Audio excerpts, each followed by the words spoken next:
Assalamualaikum warahmatullahi wabarakatuh. Di sini kami dari kelompok 3 yang beranggotakan Nurma Yunita, Naufal Arfani, Rifa Budi Hartanto, saya sendiri dan Yuliana. Di sini kami akan membahas mengenai rasio profitabilitas.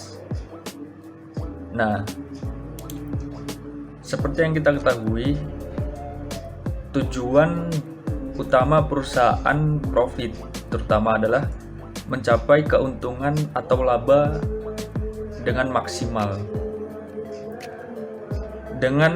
Untuk memperoleh laba maksimal tersebut, mereka butuh target-target dan pencapaiannya. Dengan adanya target-target dan pencapaian itu, maka perusahaan akan mendapatkan laba atau keuntungan yang sebesar-besarnya. Ini sesuai target tentunya. Dengan keuntungan yang maksimal itu, imbasnya adalah pemilik perusahaan serta karyawannya akan sejahtera tentunya. Untuk mencapai targetnya dibutuhkanlah alat pengukur dari kemampuan perusahaannya, yaitu dengan rasio profitabilitas ini.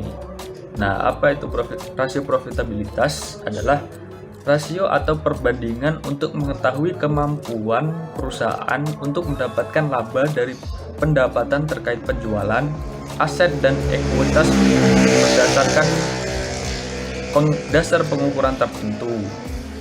Nah, keberadaannya sangat penting dalam menyusun strategi dalam memperoleh keuntungan nantinya.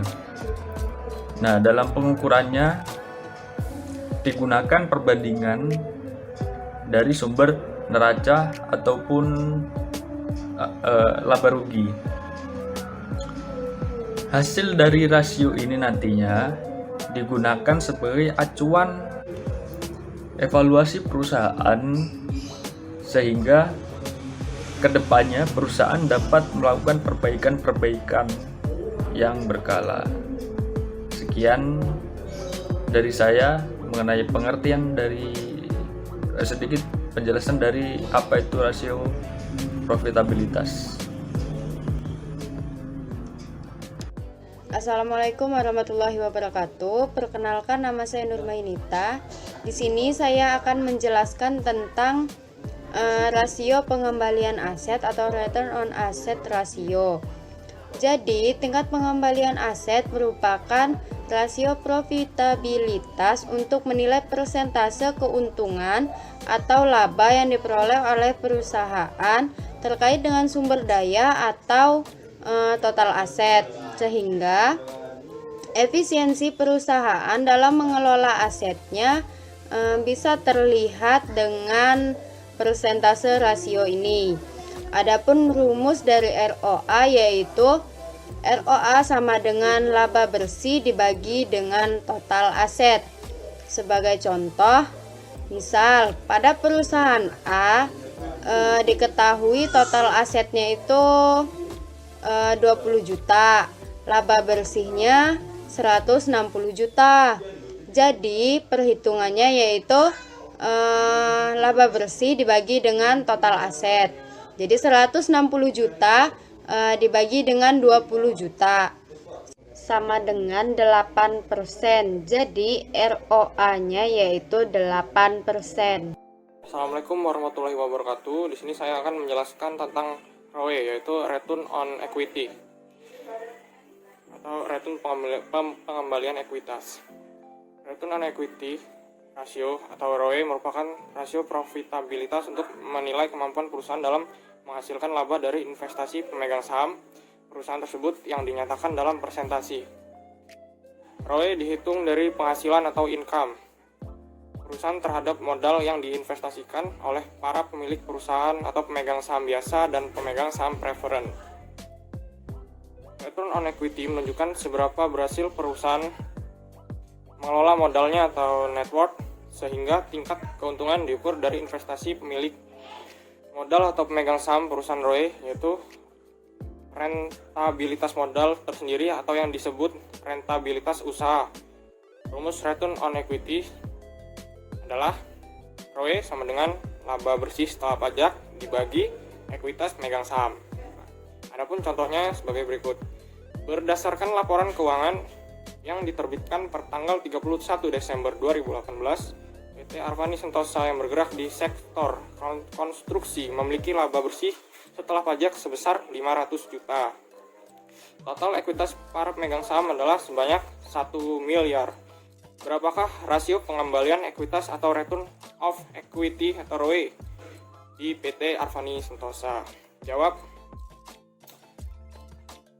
ROE sama dengan laba bersih setelah pajak dibagi dengan ekuitas pemegang saham.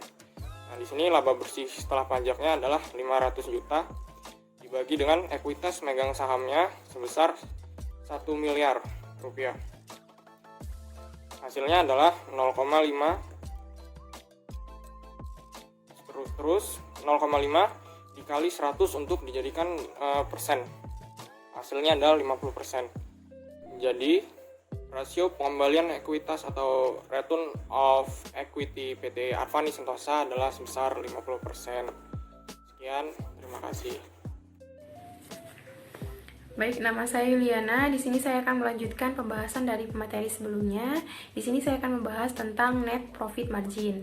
Jadi net profit margin adalah rasio profitabilitas yang digunakan untuk mengukur laba bersih suatu perusahaan terhadap penjualan bersihnya. Jadi intinya net profit margin ini membandingkan keuntungan suatu perusahaan terhadap total nilai yang dihasilkan. Jadi misalkan suatu perusahaan itu memiliki net profit margin 20%, artinya perusahaan tersebut menyimpan sebesar Rp2.000 dari setiap 10.000 yang dihasilkan, seperti itu.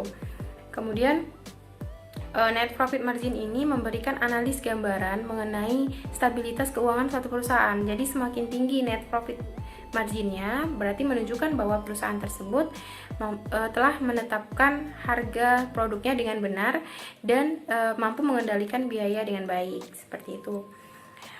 Kemudian langsung saja ke rumus net profit margin, yaitu net profit margin sama dengan laba bersih dibagi pendapatan bersih.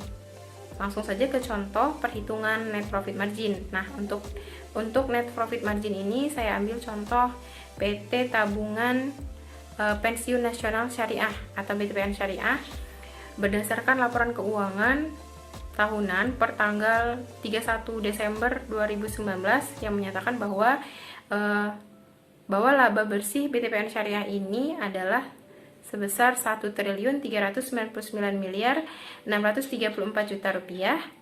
Kemudian untuk pendapatan bersihnya yaitu sebesar 1.881.064 rupiah. Kemudian berapakah net profit marginnya? Langsung saja kita hitung. Untuk rumusnya tadi seperti yang telah saya sampaikan tadi, bahwa rumusnya adalah net profit margin sama dengan laba bersih dibagi pendapatan bersih.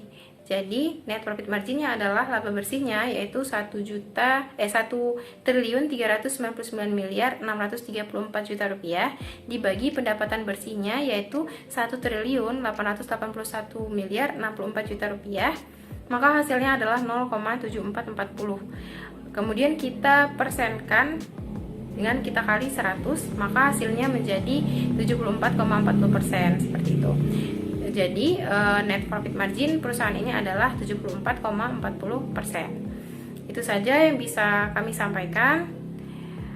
Terima kasih atas perhatiannya dan mohon maaf apabila ada salah kata atau salah penyampaian. Kami wabillahi taufiq wal hidayah. Wassalamualaikum warahmatullahi wabarakatuh.